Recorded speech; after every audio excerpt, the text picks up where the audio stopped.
Welcome to stone dictation. Dictation 5 second बाद शुरू होगा। Ready start.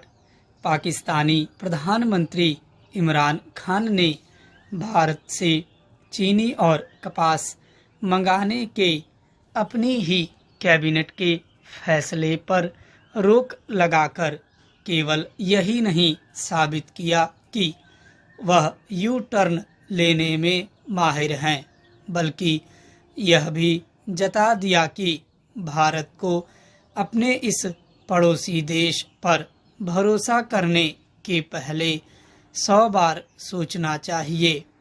इमरान ने अपने पांव पर कुल्हाड़ी मारने वाला यह फैसला करके उन उम्मीदों को ध्वस्त करने का ही काम किया है जो संघर्ष विराम पर नए सिरे से सहमति बनने और फिर भारतीय प्रधानमंत्री की ओर से पाकिस्तान दिवस पर भेजे गए शुभकामना संदेश के जवाब में सामने आई चिट्ठी से उपजी थी।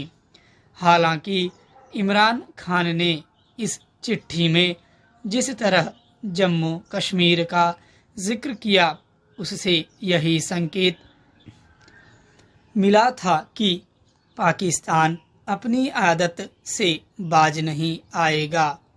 फिर भी भारत से चीनी और कपास आयात करने के उसके फैसले से यह प्रतीति हुई थी कि मजबूरी में ही सही उसे अक्ल आ गई है। खुद का भला करने वाले फैसले को पलटकर पाकिस्तान ने यही जाहिर किया कि उसे भारत से नफरत के चलते कुछ सही सूझता ही नहीं। यह फैसला करके पाकिस्तान ने एक ओर जहां अपने टेक्सटाइल उद्योग पर एक और चोट की, वहीं दूसरी ओर किसी अन्य देश से चीनी खरीदने में अतिरिक्त विदेशी मुद्रा खर्च होने की चिंता भी नहीं की। इसे ही कहते हैं विनाशकाले विपरीत बुद्धि। यह अच्छा हुआ कि भारत ने पाकिस्तान के मूर्खतापूर्ण फैसले की कोई परवाह नहीं की। उसे करनी भी नहीं चाहिए, क्योंकि पाकिस्तान से व्यापार करना उसकी प्राथमिकता में नहीं। सच तो यह है कि भारत को यह मानकर चलना चाहिए कि उसे पाकिस्तान के बगैर ही काम चलाना होगा। पाकिस्तान की अनदेखी और उपेक्षा ही उसके होश ठिकाने लगाने का काम करेगी। लेकिन ऐसा करते हुए भारत को अपनी सुरक्षा के लिए सदैव सतर्क रहना होगा। पाकिस्तान न पहले भरोसे के काबिल था और न अब है। पाकिस्तानी विदेश मंत्री की माने तो भारत से तब तक कारोबार नहीं किया जाएगा जब तक अनुच्छेद 370 को बहाल नहीं किया जाता। यह तो कभी नहीं होने वाला। दुनिया की कोई ताकत इस अनुच्छेद की वापसी नहीं करा सकती। यदि बिगड़ैल पाकिस्तान यह सोच रहा है कि भारत उससे व्यापार करने के लोभ में उसे जम्मू कश्मीर में कोई रियायत दे देगा, तो यह उसका दिवा स्वप्न ही है। इस दिवा स्वप्न के पीछे कश्मीर हड़पने और भारत से बदला लेने की फितरत है। वास्तव में इसी कारण पाकिस्तानी सेना उन आतंकी संगठनों को पालती पोसती है जो भारत के लिए खतरा बने हुए हैं। हैरत नहीं कि उसी ने इमरान खान को यू टर्न लेने को बाध्य किया हो। चेंज सुख दुख की तरह अच्छी बुरी खबरें भी साथ चलती हैं। जैसे एक तरफ जीएसटी के रिकॉर्ड कलेक्शन की खबर है, तो दूसरी तरफ कोरोना की दूसरी लहर के चरम की ओर बढ़ने की। जीएसटी जमाओं का पिछले 6 माह से हर माह लगातार 1 लाख करोड़ रुपए से अधिक होना, जहां कोरोना महामारी के संकट काल में आर्थिक गतिविधियों में हमारे हौसले के बढ़ने का संकेत है, तो कोरोना का प्रसार लापरवाही और जोश में होश खोने को दिखाता है। देश में शुक्रवार को 81,466 नए कोरोना मरीज सामने आए, जो 2 अक्टूबर 20 के बाद यानी 6 माह में सर्वाधिक हैं। यही हाल मौतों का है। पिछले 24 घंटे में देश में कोरोना से 469 मौतें दर्ज हुई हैं, जो लगभग 4 माह बाद इतनी ज़्यादा हैं। महाराष्ट्र, छत्तीसगढ़, कर्नाटक और पंजाब सहित 1 दर्जन राज्यों का कोरोना से हाल बेहाल है। कहीं लॉकडाउन लग गया है, तो कहीं लगाने की तैयारी है।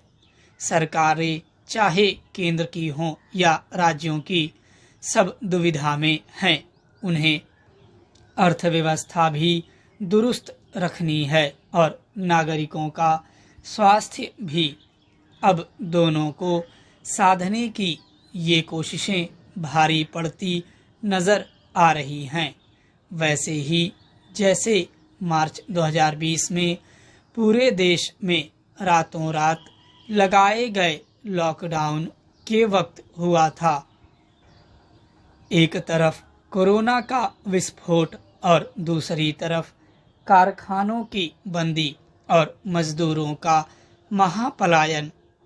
बीच में हालात कुछ सुधरे, टीका आया तो हौसला भी बढ़ा, लेकिन अब हिंदुस्तान सहित विश्व के अनेक देशों में कोरोना की बिगड़ती स्थिति ने एक बार फिर डर का माहौल बना दिया है।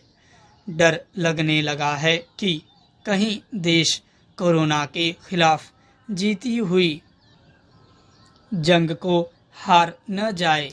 ऐसा हुआ तो दोष सरकारों के साथ तमाम राजनेताओं और जनता का होगा। जनता का इसलिए क्योंकि वह कोरोना प्रोटोकॉल की पालना में जानलेवा लापरवाही कर रही है। देश की आधी आबादी बिना मास्क घूम रही है। 2 गज दूरी और बार बार साबुन से हाथ धोना तो उसे याद ही नहीं है। राजनेताओं का हाल यह है कि जैसे उन्हें चुनाव, वोट और अपनी सरकार के सिवाय कुछ दिख ही नहीं रहा। बड़ी बड़ी सभाएं हो रही हैं। सरकारों का फोकस चुनावों पर होते ही जो प्रशासनिक ढिलाई आई, उसने हर ओर माहौल बिगाड़ दिया। Para change. अब भी समय है।